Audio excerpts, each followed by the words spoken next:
Hey everybody, it's Kyle Ellis from Young Legends Street Hockey. For those of you in the ball hockey world, this guy needs no introduction whatsoever. I'm truly grateful to have Mr. Cory Herschk on with me today during this time of uncertainty. Cory he's part of USA Ball Hockey. He's the director of ball hockey operations. He is the head coach of the Pittsburgh Gods, which is one of the top teams in the country. He's coached 3 men's national teams. He's been in the game for over 20 years, Cory, 23. Yeah, somewhere around there. He's just a really positive influence. He's helping to grow the game in so many places. For my audience out of Gloucester, Mass, Cory's from Pittsburgh. He's a 3rd grade teacher, husband, father of 2. Is that right? Boy and a girl? Yeah, boy and a girl. And we are so grateful to have him today because he's such a positive influence on the ball hockey world. And like I said, I'm grateful to you, Cory, for doing this. So. Oh, no, I appreciate you. If I didn't have to pay a lot of money for a heating and air conditioner we put in today, I'd send you a check just for saying all the kind things. I really do appreciate it. It means a lot. And I apologize now for the hat. It's probably why there's a little shadow on my face here in the evening hours, but I try to give myself a haircut on Easter Sunday, and it is not good. So I'll be wearing a hat for this interview. That's quite all right. So, like I mentioned, Cory's been in this game for a while now, and he's got a ton of knowledge about the game of ball hockey and street hockey, deck hockey. And first off, Cory, how did you get into the world of hockey in the first place? So living in Pittsburgh, it's easy to be influenced by Mario Lemieux and what the Penguins did growing up. That's the team. That's the generation of players I watched. I grew up enjoying the game, enjoying my cousin who was older, who played ice hockey. And so my uncle would take me to the rink to see him practice. We would travel to maybe Toronto at 5:00 a.m. trip to see him play every once in a while. And he was my big idol. He's who I looked up to. My cousin was the one I wanted to be like. And since if he liked the color red, I liked the color red. If he liked hockey, I liked hockey. It's just kind of how it was. And it stuck. And neighborhood friends of mine got together and we would play in the parking lot next to my mom's house. Growing up every day, if there were leaves, we'd rake them. If there was snow, we'd shovel it.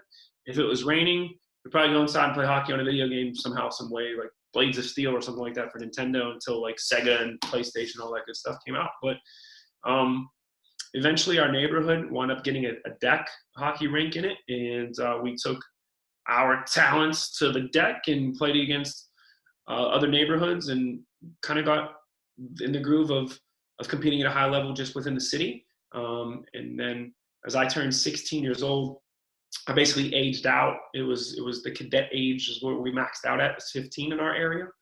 And the team needed a coach. And so one of the rec leaders at the time of the neighborhood recreation center we played for asked me if I'd be interested. And I had 2 younger brothers that played, and they weren't going to be able to play if I didn't coach it. They didn't have a coach.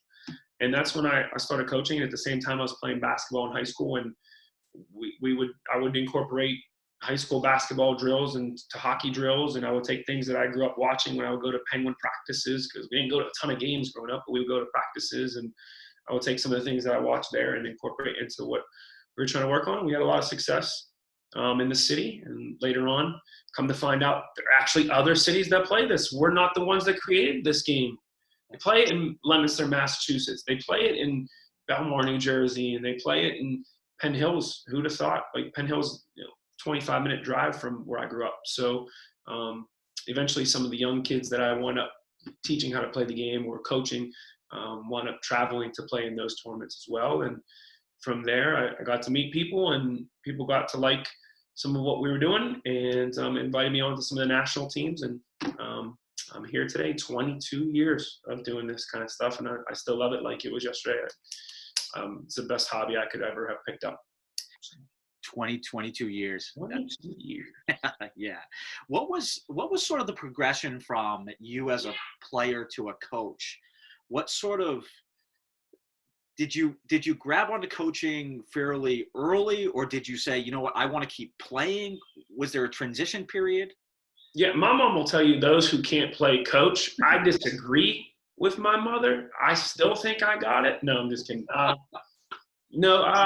Yeah, so I actually would play a lot growing up, I was a goalie, and then as some of my older friends aged out, I became a player and found a lot of success doing that.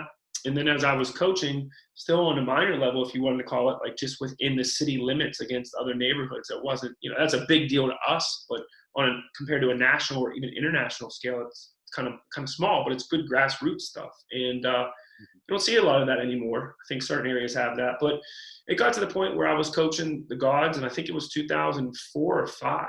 I want to say 2005. We went to Ocean City, Maryland. Cool Hockey has a beach bash that goes on there every August. And if I'm not mistaken, it was the second beach bash.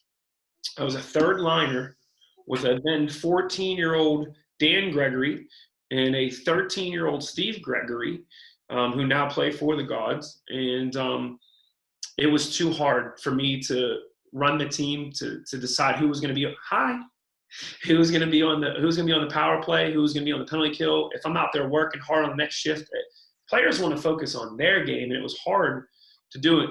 And at that point, that's when I realized I got to do what's best for the overall group. And at that time, there were plenty of talented players coming through Pittsburgh that were playing with us. They didn't need me to play anymore, and they were much better than me. So I just decided at that time to put it behind the bench, and it's worked out pretty well for us. So. Excellent. One of the things that you had mentioned is, one of the stories that I've heard along the lines, and you guys can see my daughter Isabella is still. Hi, Isabella. Say hi. Are you watching a movie? She's watching a movie. One of the things that we had talked about when building the rink, I heard so many different stories of older generations. For example, the city council member telling me, I remember walking down the street, going to different businesses, trying to get money so that we could have our own custom team jerseys and then go play pickup in a school parking lot, things like that. And I feel like street hockey is it's one of those sports that anybody can play. You don't need a lot. You just need a stick ball and some sort of makeshift net. And it's one of those games that's been around, Leominster, back in the 70s, really customized a lot of the stuff that we're using today.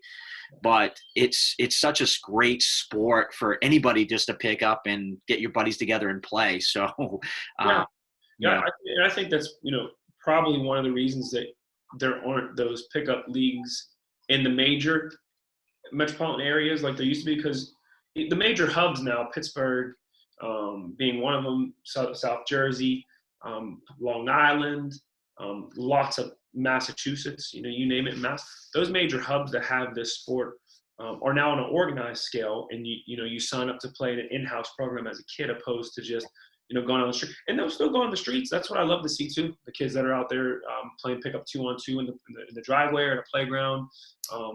But I think that now they're more organized places, starting with the Mecca in Leominster, and then trickling on down to other areas. But yeah, it's great to see the sport doing what it's doing right now, and I'm just happy to be a part of it. And I'm glad you guys are too. Yeah, it's definitely exciting to see, what you guys are doing at USA Ball Hockey, things that are going on in Leominster, Fitchburg, and of course, Milik. Rinks are being built. We're sort of in like this, this really awesome time. And kind of a question that I've had for you is, there's been a lot of talk about the Olympics someday. Do you think we're close, or do we got a long way to go? I don't think it's a long way away. I think that it's just going to take more countries to do a lot of what we're doing right now, following the mold that an Olympic IOC committee requires. GACE requires certain things, like you have to have an organized executive board who's voted in. You have to have bylaws. You have to have about 3 or 4 other pieces of documentation to even be considered before you propose it to your country. And then your country has to approve you as an organized sport and recognize you as an organized sport. And those are the things that we're doing right now. We hope to be a model for other countries. Canada's done it, and we're good ways behind Canada. Slovakia, Czech Republic's done it. Switzerland's done it. You have to have, on a large scale, to be named an Olympic sport, you have to have 40 countries who have all of these lined up and have been honored and recognized by their government, basically, and by their their Olympic committee within their country.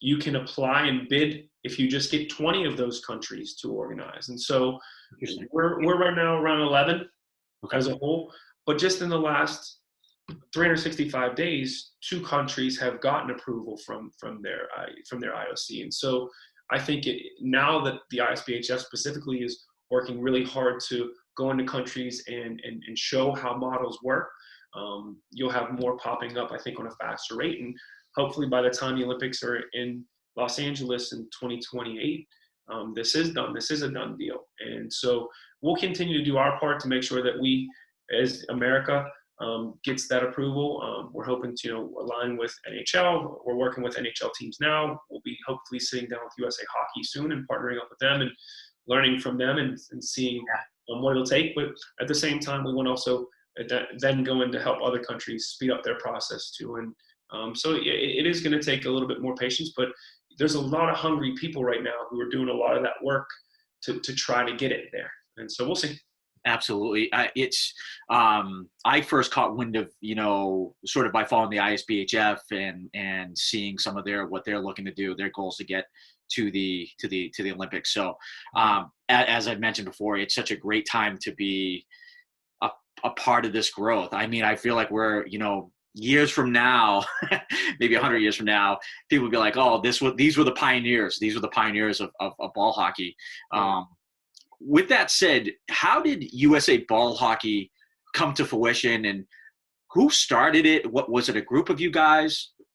Yeah. I would have to say it was a lot of the experience who've been around this game for the last decade plus, getting together, saying, listen, this is what's needed to organize to get an Olympic recognition. This is what's needed to see a sticker put on every kid's helmet from east to west, north to south, playing under one unified roof with no politics involved, no one caring about anything except for the sport. And, people that really did get involved with Chris Banks, and we were on a call a few Mays ago with guys like George Tarantino, and Jason Kelly was on that call about it, and Mike DeFazio and Alessandra Glista, who's done great things for the women's program along with Jason, and Anthony Kanaki was on that call. And, we were getting feedback from a lot of people who all just seemed, they liked the energy and they liked that direction. They felt we were a little bit behind in that regard. So, that call just a few years ago kind of sparked the interest to formulate this. And I think everyone really had 3 things in mind when it came to vision for it. A lot of people think it's just about the international team, and it's not. It's so much more than that. Yeah, gold medal is definitely something that all the men and women who play the game, and girls and boys who play the game, want, and we're going to continue to strive for. But it's the preparation to get there. It's, number one, the grassroots.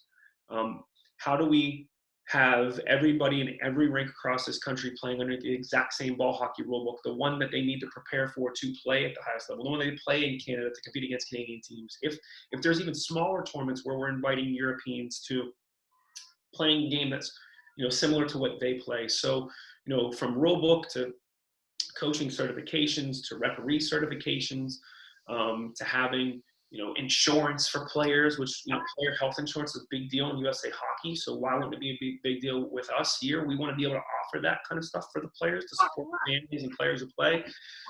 So the grassroots, having clinics, having modules for. Yeah, that's okay. No, it's good. She could take over. Actually, I want to hear her talk. She don't want to hear me talk. Just having modules and online resources for people to go to under one hub, one umbrella, to help strengthen their game at either level like we talked about earlier, playing in a parking lot, it's stick handling inside their quarantined home right now, to playing on an elite level.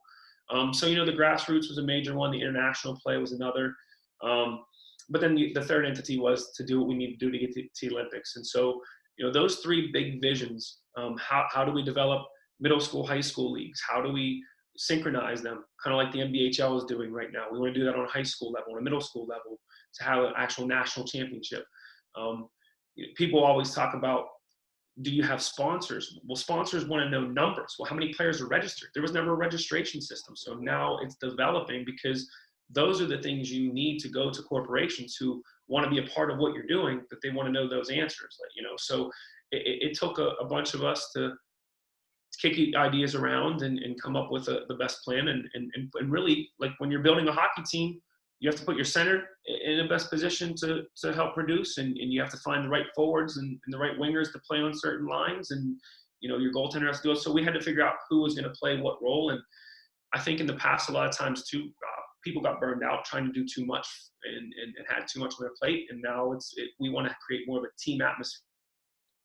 But like Carl want to be like you, Carl, want to be involved in where we find roles. That's a conversation you and I've had, plenty of times already. Where can people who are also passionate find roles and not, and feel like they are part of the growth and development. So that right there is probably a long-winded way of telling you that's kind of how the idea of USA Ball Hockey started. And the name USA Ball Hockey goes back to Jamie Cook, who started Cool Hockey Events years ago. But even the title USA Ball Hockey, it's clean and crisp. You walk down the street and you're wearing a USA Ball Hockey shirt, people can put two and two together. They get an idea of what that means. Opposed to other, maybe some other acronym that might not make sense to them. So that's kind of, we wanted to clean up the sport. We wanted to make it transparent to everybody. And we wanted to also not confuse people of what we're trying to do. Absolutely. And to your point, one of the things that I wanted to share with you, Wet, I think you and I have already offline, we've chatted about this a few times, is with Gloucester, Mass, trying to build a state-of-the-art street hockey rink. What's happened is it's brought me into the world of how much bigger the game of ball hockey, deck hockey actually is. And going to rinks like Milik out in Winchendon, Mass, going to Leominster, I still have to go up to Fitchburg, but we've looked at many different styles of rinks. And what's happened is, my dad and I have been to Watertown, Massachusetts. We've been to Charlestown. We've been to Salem, Mass. And we're seeing these rinks. And then what's happening for me is that I'm finding out that there's pockets of street hockey leagues all around the state of Massachusetts. Like we got Eddie Costa down in Fall River, who well. You've got the hub, or the Mecca, as you call it, with Leominster, Fitchburg, Milik, all in that one area. And one of the things that I would love to see is, sort of a sharing of, it's okay if everybody has their own board and their own organization but just to have, maybe like even a registry that these leagues exist, just so that we can share ideas back and forth. Hey, what's your marketing like? Are you utilizing social media? Little things like that. And, one of the things that I've been impressed with through this whole process is, I went to the Team Massachusetts tryout in Drake, Mass, which is one of the few indoor deck hockey rinks that we have.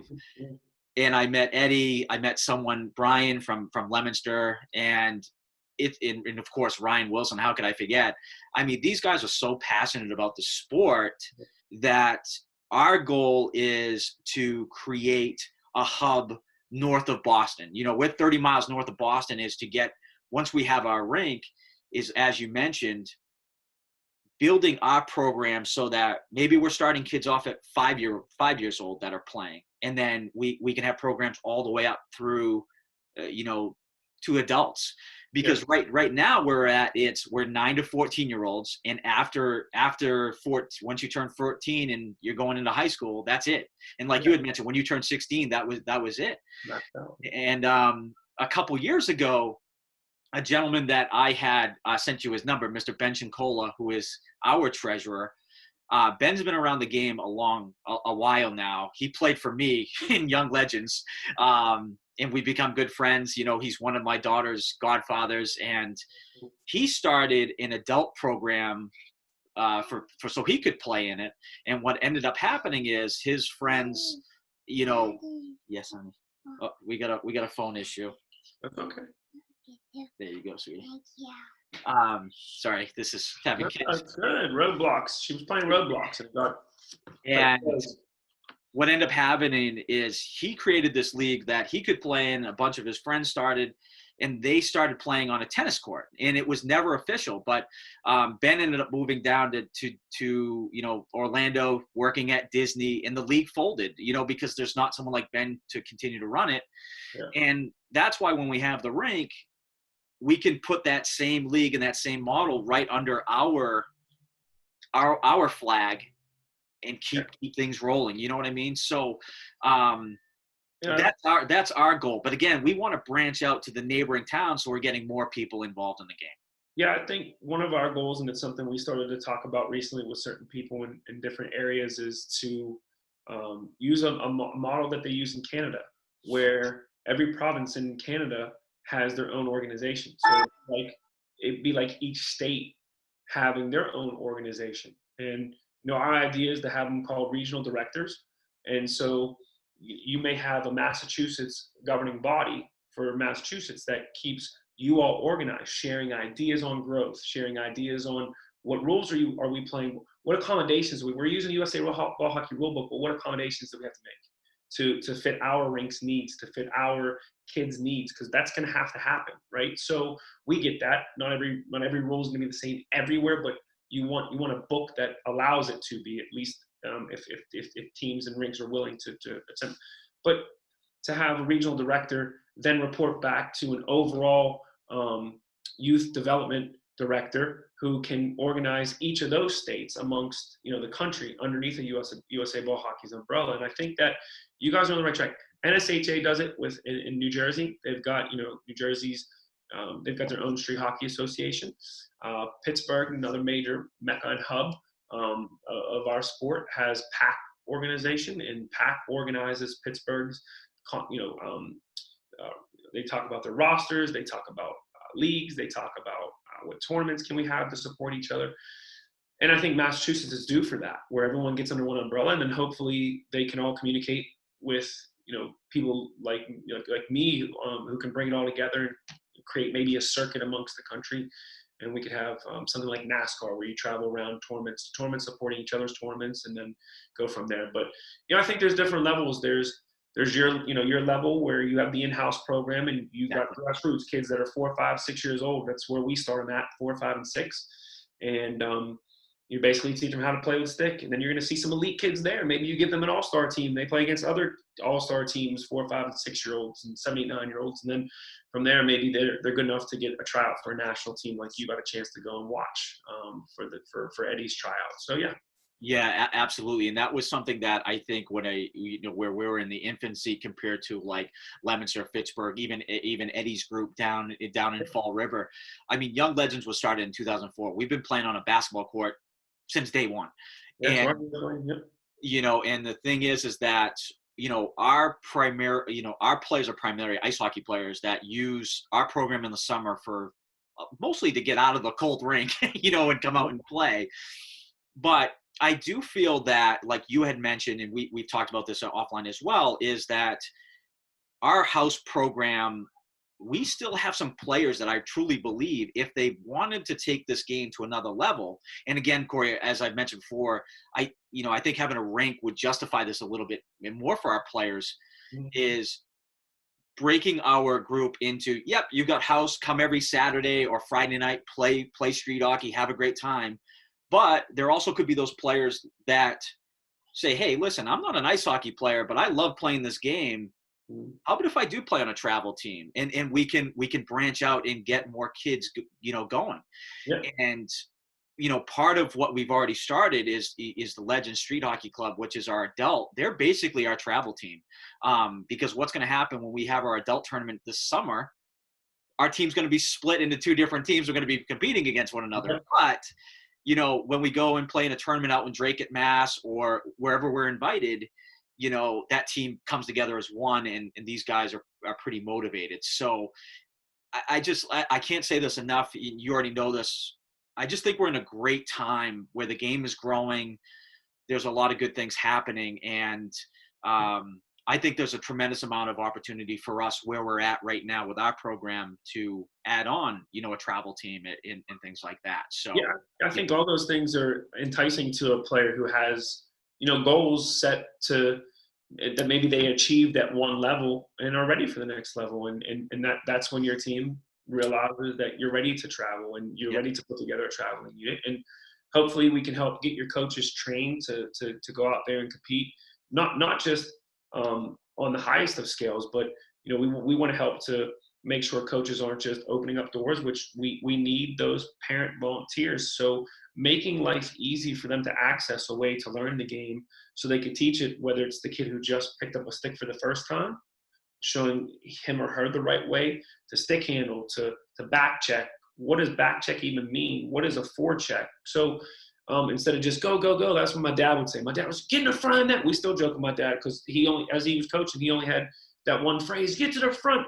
We're doing a face-off, Dad. The face-off's next to our goalie. Why are you telling me to get to the front? I can't get to. So we have to educate some of our parents too. And I think it's great. I think that you're going to have coaches who set goals. I think you're going to have those players who set goals, and then there's going to be those kids that are just happy to be at a rink, run around, sticks upside down. To them, it doesn't even matter because they're just running. They're getting to meet new people, and they're socializing, and they're being encouraged to do something great, and getting a chance to release, exercise, to stay in shape. So there's so many just great aspects to it. And for the ice hockey player, I'll take this to the grave with me. Our sport is great for the ice hockey player. Our kids have to make a huge learning curve, overcome a huge learning curve when it comes to skating, right? You don't know how to skate, you're going to struggle playing ice hockey. But a lot of people know how to run. Yep. So if you're an ice hockey player and you come out and run, you just gotta. What'll separate you is whether you really like to run or not, right? So, but I think it's a great way to refine your skills. I want to see more coaches who are only on the ice 2 days a week because they can't afford more ice time with their high schools. I want to see them go to the deck and teach their kids fundamentals from you can work on your face-offs alignment, you can work on your forecheck, your offensive cycling, you can work on a whole bunch. And then when you get to the ice those 2 days, do more flow drills with ice, sure, but really bring all what you just learned on the deck those other 2 days together. When I played high school basketball, we were on the court 6 days a week. Sunday was the only day off. But ice hockey is not like that. You can't afford that much ice time, but that time's available and it's a lot cheaper. You pay $2, $5. Everyone brings $5, $3, and maybe even a coach has a sponsor that can help the sponsor. So there's a lot of big goals and ideas that we have that we want to make sure that we are, bringing out to the people and to the masses so they learn. That's a great point. I actually have pitched that to our local youth hockey programs and to our high school team saying, hey, listen, we know ice time is so valuable, but, and then there's that fine line that we talk about as coaches is, do you spend a lot of time of your practice time developing skills and then, maybe devoting 10 minutes to your power play or whatever? And I think that's something that some coaches get and some coaches maybe not get, but you got a deck hockey rink right outside, you got an hour, take them outside, show them a center breakout or whatever. You know what I mean? You could show it right on there. So I can't agree with that enough.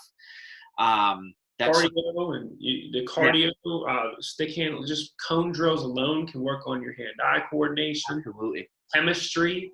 The days the kids aren't playing are days you're losing to build team chemistry. And as a coach, you then at that point are relying on a group chat that day, or maybe you're just not even communicating with your players that day. Being able to take them to a rink, maybe even 6 days a week during a season, like a basketball team would do, or a football team, high school football team would do, gives them so much more. And don't get me wrong, the way you move a puck around on the ice is different from the way you move around a ball around on the deck, but you can still show how to move into lanes, how to slide into lanes on a power play. And from the basic level, just setting up an umbrella, traditional 2-point man power play, you could show, the box. I mean, there's plenty of penalty kills too, the rotations. There's so much. I can go on all day. And I want to see more coaches.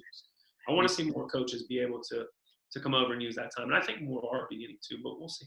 It's going to take NHL players, I think, to help us out with the voice, players who have played ball hockey to come out and say, listen, this is real. Like, I know players who play in the AHL right now who in the summertime, they don't want to go to their farm team's training. They want to go play ball hockey. And it's going to take some of their voices. And it's nice to have like that hockey focus, interviewing some some NHL teams coming up. They're going to be doing an interview with the Tampa Bay Lightning pretty soon. They talked to Alex Burrows before, and it's going to take NHL teams, it's going to take NHL players because that's the idol, that's the icon. And I think if more hear that, then more might see the light.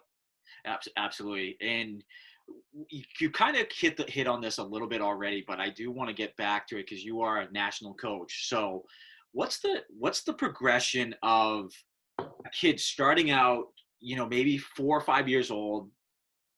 What's the progression from that age all the way up to making a national team? Like, I don't know Johnny Ruiz's story that well, but was he an ice hockey player, ball hockey player, or what's sort of the progression? Yeah, I think if you look at a lot of the teams that have had success at the international level, you'll see there's probably a split. Like our silver medal team in 2015, a couple of the more recent silver medal winning women's teams recently, and then probably the gold medal team back in 2006 that Mark Madden and Chris Hauser and those guys had won in Italy. So Italy, a lot of those players played both ice and deck. There weren't guys and girls, for the most part, who just showed up to play their first ever ball hockey tournament because they were an elite ice hockey player. It just doesn't work that way. The girls, maybe it's been of a transition lately of bringing ice hockey players over to call it collegiate players over because they see it as great training. But even still, they got involved in, cool hockey's tournaments and catalyst tournaments up in Mass. So they played in those, the UW's tournaments. They would play in those tournaments to get that, and then they'd fall in love with it. The guys, the teams that succeeded with the guys had, I'd say out of 22, 23 players, a good 20 of them were ice and ball hockey player. So it doesn't hurt at the international level to have that because the game of ball hockey is very much like ice when it comes to possession and it comes to strategy and thinking through the game while the pucker ball is on your blade. You have to have that skill to hit people in stride. It's just not about a dump and chase game like, old deck hockey used to be. So you have to have that mindset, and a lot of that's taught at an ice hockey level. And so to develop yourself in an intelligent way, an IQ way on the rink, you're going to need coaches who have taught you how to utilize space, how to pass in space, how to catch a puck in space or a ball in space, how to maneuver your body into lanes, the proper technique for blocking a shot, not just like my dad, block a shot. Like, you're supposed to stand up, you want to stick out, or you mind laying down. So, I think that the ones who have made the international team are the ones who got a chance to play ice, but at that point they were now with coaches who were trained via USA Hockey. Yeah. And our goal is to now see players have that much success, but maybe they never had to make it to an ice hockey program to learn because we're able to help provide for them the coaching tools needed. You had mentioned before we got on the air today, Nick Carter's video that you watched tonight. Even little tutorials like that, I've seen Bobby Hauser even recently put some tutorials together. Things like that. Guys like Johnny and Corey Wilson are rink rats. They're around the rink all the time. They have a stick and they're watching TV in their house and they're stick handling. They're doing tricks with it. You have to, number one, yes, have the education. Number two, have that experience by playing a lot, but I think also have that passion that those guys have. And some kids just don't have the passion. They pick up another sport the minute the season changes, and that's okay. That's okay. But if it's going to take you to the next level, you have to be that. We would call them gym rats growing up, guys and girls that were just at the gym all the time, or rink rats, guys and girls that were just at the rink all the time. And hopefully that answers the question. I think when I look back at those teams, that's where you see a good mix. A good mix. And from your standpoint, are a lot of kids going from, their house team and doing a lot of travel ball hockey teams as well? Do you see a lot of that those kids are more developed than others, for lack of a better way to answer? Yeah. So are you saying the ice player or just the ball player? Just in general, are in general, would you say that kids that maybe they don't play ice hockey but are ball hockey players all the way through, do you see them being on travel teams more often? Like you mentioned, they're always in the rink, but is there like when they're in high school, are they playing for a U16 team or U18? Like, what do you sort of? Yeah, no, I think if you look at some of the makeups of the rosters, and I think Eddie's going to release his Team Massachusetts roster here for the U14, U12s that we were hoping to have in May. Yeah. Doesn't look like Future Star is going to happen now, but we'll have to move to next year, and we'll release info on that later. But I think again, yeah, at those levels, there's just strict ball hockey players on there that made it through their in-house programs as elite players. And don't play ice, that's definitely doable. Again, you have to have the right thing. Maybe they were really well coached. Maybe they were really well tutored. And I'm not saying it has to be a coach at the rink. Your mom or dad could be your coach. Your uncle or my uncle was a coach. And watching my cousin play, he didn't tell me he was coaching me, but just by me watching him play or going to Penguin practices growing up, watching those guys play, being glued to a television set, watching a Penguin game, that you're learning that way as long as you're soaking it all in. And I think there's plenty of players who have the IQ developed to travel on travel teams.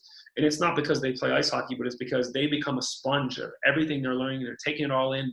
Some kids will tell you they play video games, and by playing a video game, I'm not promoting video game play, get out and run. But, by playing a video game, sometimes you see the game a little differently. There was a Ultimate Gretzky DVD I had when Gretzky was like 8 or 9 years old.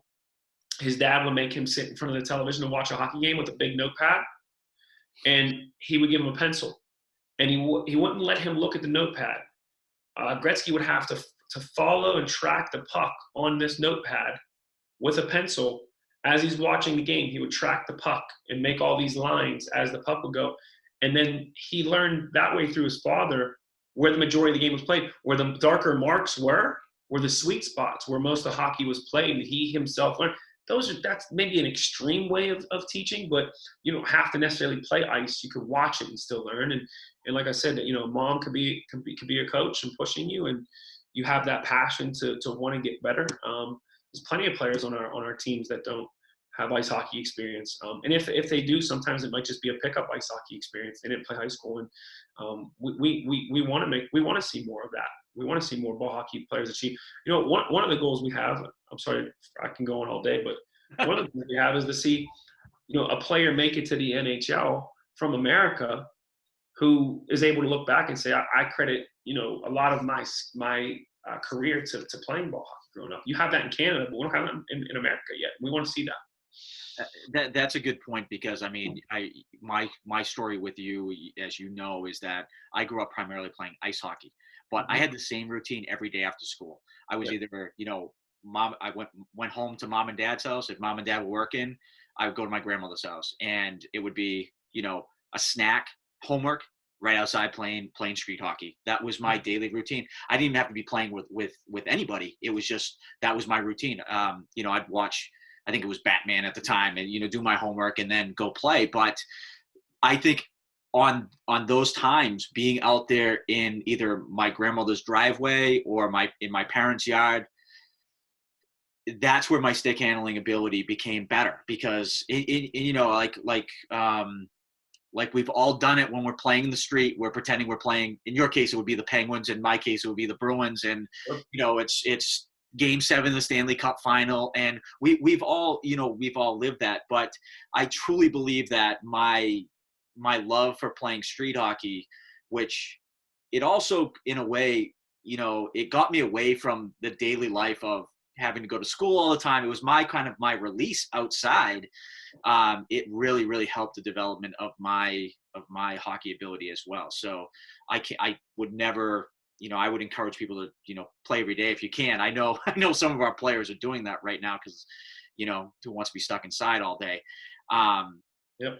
If you can stick on, if I was going to say, and if you could stick it on the street on a bumpy road with rocks and gravel and cracks, and we always play on a slant, then when you get to an MS3 sport court surface, geez Louise, it's like heaven to you. You're walking on water at that point, right? So.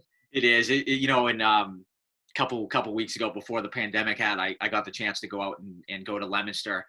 It kind of was like making a pilgrimage to Leominster, and I was so it's such a great place where they have the 3 rinks and then they've got the building in between. You can watch games going on both sides. And, I was there sort of studying the tile but it's just, when you're there, like I went and I had, on my way back home, I stopped and grabbed some lunch from a place. And I went in there and I was just asking questions. I'm like, yeah, do you guys you get really busy if there's a deck hockey tournament? They're like, of course. It was like it's like everybody knew about the rinks, and so it was a really great experience. And that's when you mentioned MS3, they're one of the top runners for our tile when we okay. our rink. So that's why I was out there. But speaking of that, you did mention this earlier.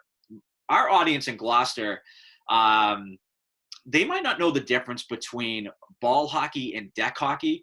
Okay. I'm sharing what the sort of little subtle differences are in those games. Yeah, I've come to learn that there's actually 2 different forms of deck hockey. There's a 3-on-3 that's played on a 100-foot by 50-foot rink, much like the court, the deck hockey surfaces and courts you're talking about in Leominster. Just on a smaller scale, no offsides, no icing, very much like roller hockey, fast pace. You learn a lot playing 3-on-3 about yourself as an individual, for sure. And then the other version of deck hockey, and that's mainly played in Montreal. I think 3-on-3 is huge. There's parts of Ottawa, Iowa here in the States plays a ton of 3-on-3, and then they're opening up other rinks as well around America. I think they're taking them out to Colorado and possibly Vegas, etc. But deck hockey, I know it is 3-on-3, but then growing up, I know deck hockey as 5-on-5 as well. Usually like 165 by 85 surface, maybe maxed out, maybe like a 175. And so there, the difference between 5-on-5 deck and 5-on-5 ball is that 5-on. Oh, where you going, baby? He's telling me my phone died. Okay. Oh, okay. Yeah, that's cool. So yeah, the 5-on-5 ball hockey versus 5-on-5 deck hockey, I think deck hockey really restricts rules. There's a center line offsides opposed to a floating blue line, where you have to gain the opponent's blue line to be onside, like in ice hockey almost. So ball hockey is floating blue line. There's a neutral zone. You're allowed to catch the ball, take one step without changing your direction and drop it. Like in ice hockey, you're allowed in the defensive zone, hand pass the ball like you can in ice hockey in the defensive zone. You're allowed to call for a pass with your stick above your shoulders like you can in ice hockey. If you tap the ball when the ball's above your shoulders with your stick, then it's not a penalty. It's a whistle and a face-off. So ball hockey has a little bit more flow, a lot more strategy involved. Still, more probably maybe say more possession, like a soccer game almost. So there's a lot more thinking that goes into it, a lot more skill too. And deck hockey, 5-on-5 center line offsides is our grassroots, how we grew up. You don't see a lot of it anymore. I'll tell you why in a second, but it's a center line offsides, and it restricts you from those things. Can't put your stick above your shoulders, can't catch it, take one step, can't pass the ball with your hand in the defensive zone.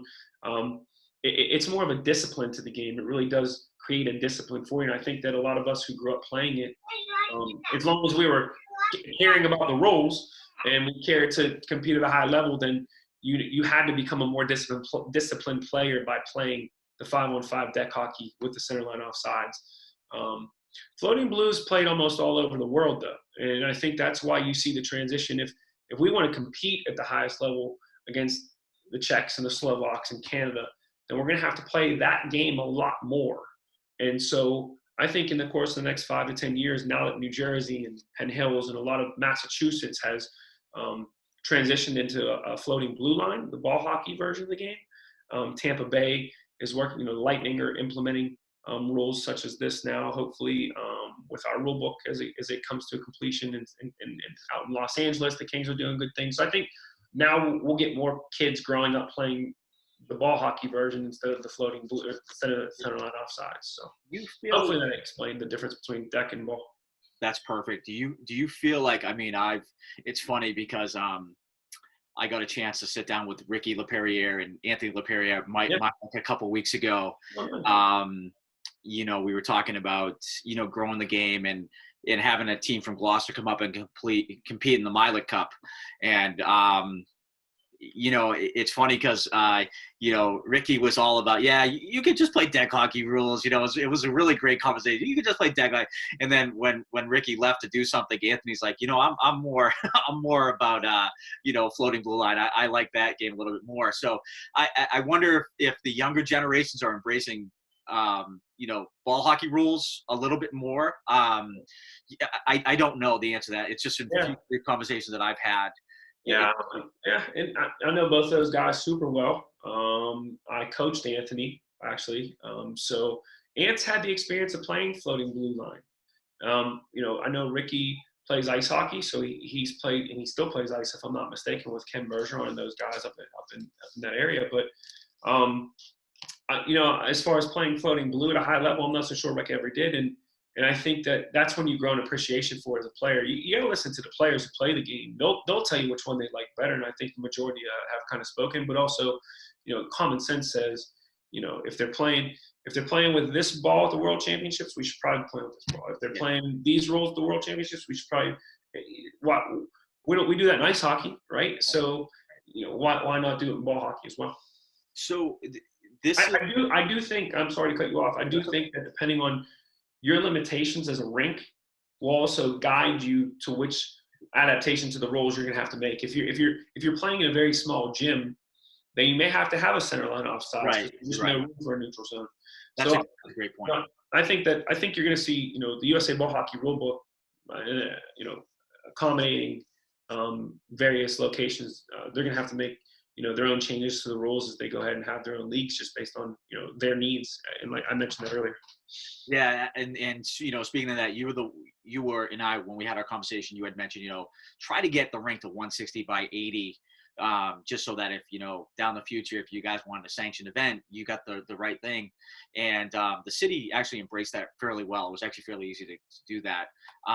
But I think this is a really good point to ask you about, sort of going back to the national level and competing with other countries. How does the U.S. compare to the big dogs of the world of Slovakia, Canada, the Czech? I mean, what makes them different than us right now? Well, I think we're right there.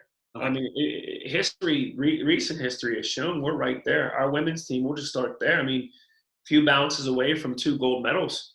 I mean, some of them still lose sleep at night because they were that close a couple of times, and rightfully so. So our women are right there. I mean, we beat the Czechs and the Slovaks a few times in the last few years, just in the women's division alone.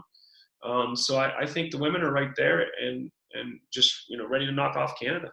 So I think they're right there. More camaraderie, more experience playing together. I think we'll get those girls there.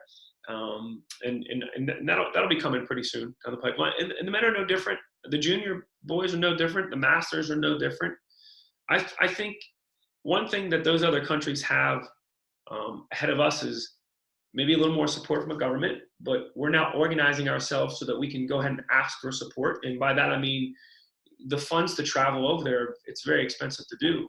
Yeah. And they've had a lot of home cooking the last several world championships, from Switzerland to Czech to Slovakia. They could get on a bus and drive or a train and travel to a lot of those areas and even scrimmage each other as a national team. Because going from Slovakia to Czech is almost like going from PA to parts of New Jersey or New York, so it'd be like a PA all-star team traveling to New Jersey to play. They play a lot more together. They train a lot more together. And that's harder for us to do because we've got players from across the country, men and women's side, and they already travel enough outside of their own jobs to play in club tournaments. And then to get together for a couple camps, that getting together for a couple camps is a big deal. But then to do it as much and as frequently as the Czechs, Slovaks, and Swiss do is a lot to ask for. It's a big commitment to ask for amateur sport. And so hopefully with some help and support from a government and maybe some sponsorships and such later on down the road, we can get there to be able to do that a lot easier. But again, still right there. Someone just asked, I think it was Deck Hockey Focus interviewing a few of the men's, former men's players, current men's players the other night. Johnny Ruiz, Chris Liebers, Billy Sullivan, Corey Wilson were on a podcast with Deck Hockey Focus, and they were asking the same question: Can the team get back to a gold medal? We had 14 rookies on the team in 2019, and still had a 2-0 lead against the powerhouse Slovaks and lost in overtime on a penalty that a lot of people would consider to be, a questionable call. So that's right there. Canada, we played them in the quarterfinal, and they had a 3-2 lead on us and wound up winning 4-2 with an empty netter. And we had umpteen injuries, not to make excuses. And even Danik Martel, who's their leading scorer and Tampa Bay Lightning product, we had a game plan against him, and our defenseman, who was supposed to be matched up against him, broke his hand in the first early shift. So, those are just, we're right there. And, I think a little more time together, a little more experience. The next World Championship for the men and women to be in Canada and Manitoba, so it's a lot closer. Maybe it'll light a fire for a lot more guys that should be, on that team to go ahead and contribute. And then the juniors are there too. I was really bummed out to see this coronavirus and COVID-19 affecting so many on so many levels. Prayers and blessings go out to all those who have been affected. And I know that there's a lot worse things than having a world championship canceled or postponed.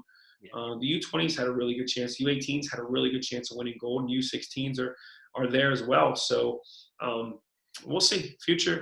It's not too far away to see. I think you'll see a good run for gold here from a lot of those teams soon.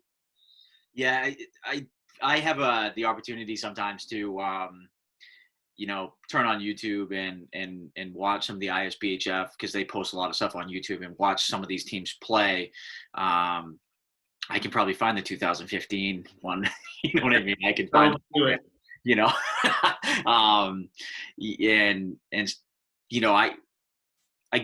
I want our group in Gloucester and people out in North Shore, north of Boston.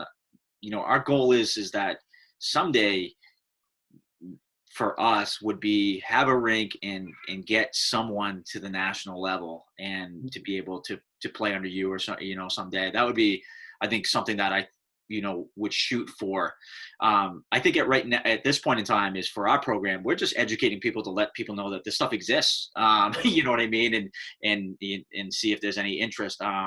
For the Team Massachusetts group, I did share that they were having a tryout.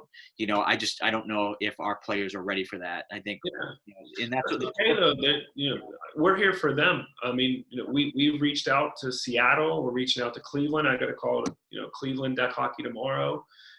We've talked to Austin, Texas, and Iowa, parts of Iowa, and Chicago. And it's not about the national, international. It's about getting people to play. Yeah. And that's what you are all doing. That's why I commend you and tip my hat to you for reaching out, for wanting to do these types of things. And we've told them all the same thing. We're here to lend our expertise, if you would, and our experience more than anything, and let you know this is how things are done here, and this is what works. This is how nonprofits work in Pittsburgh. These are how nonprofits work. These are how for-profits work in Massachusetts. And depending on LA, we're working with LA. There's a group, Beth and her crew out in LA are looking to build their Orange County deck hockey now that they've taken over the rink. And same thing as you, they're looking to get surfacing, and we want to help. That's what we're here for. So if we can sanction, if we can support, whatever it is you guys need, we're here for. Thank you for that, Cory.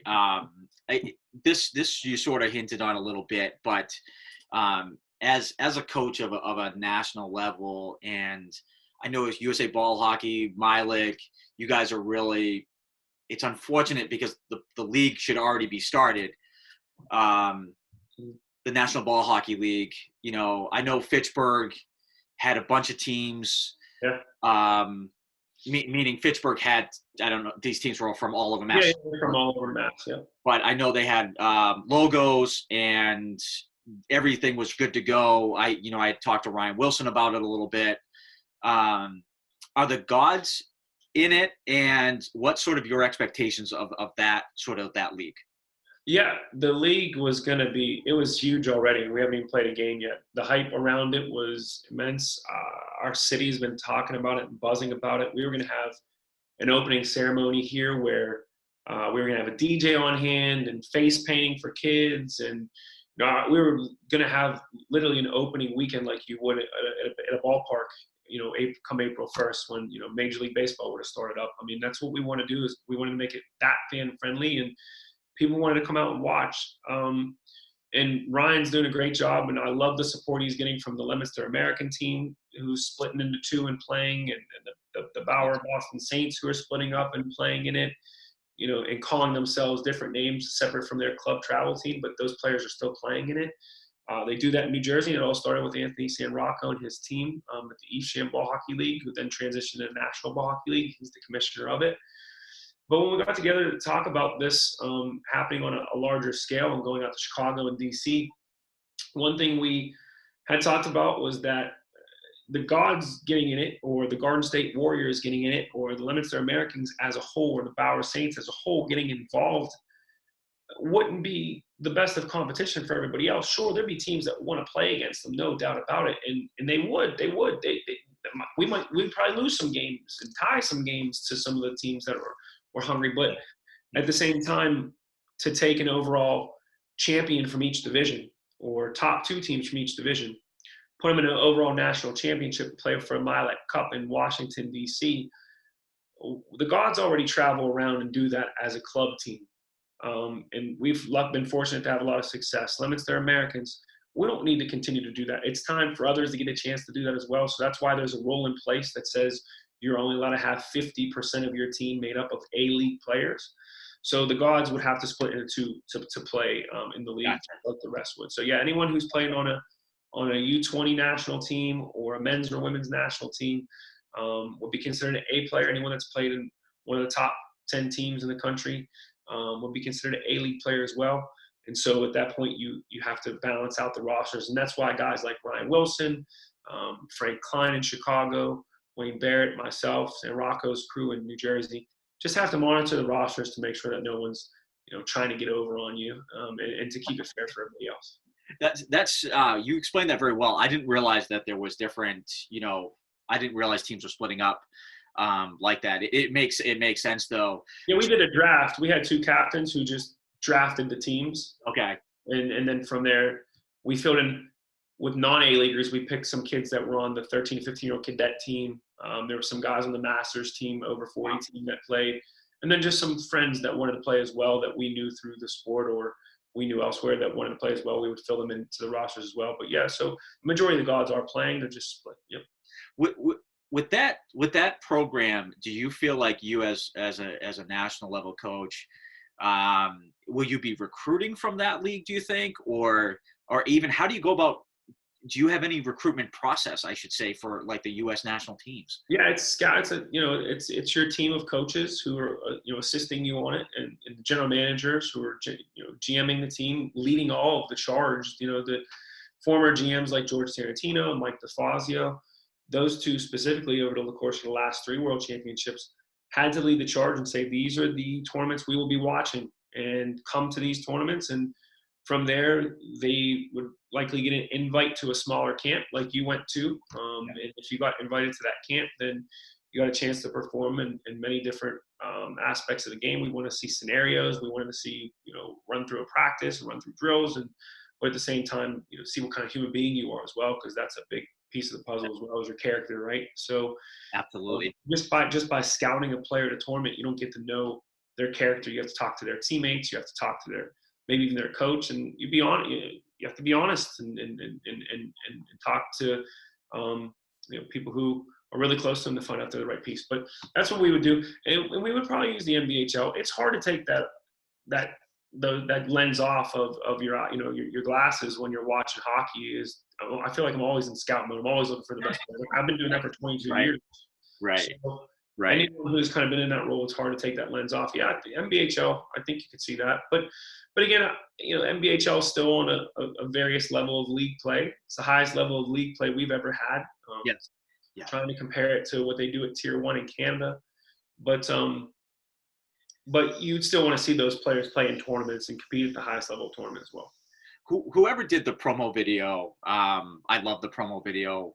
That whoever did that, they did a phenomenal job. His team, yeah, those guys out in New Jersey are very super passionate about it. They have marketed a league like no one's ever marketed a league before. There's a great shot of Boston in there that Boston's my home. Even though I've lived in Philadelphia, as I may have told you. Oh, sorry. Yeah.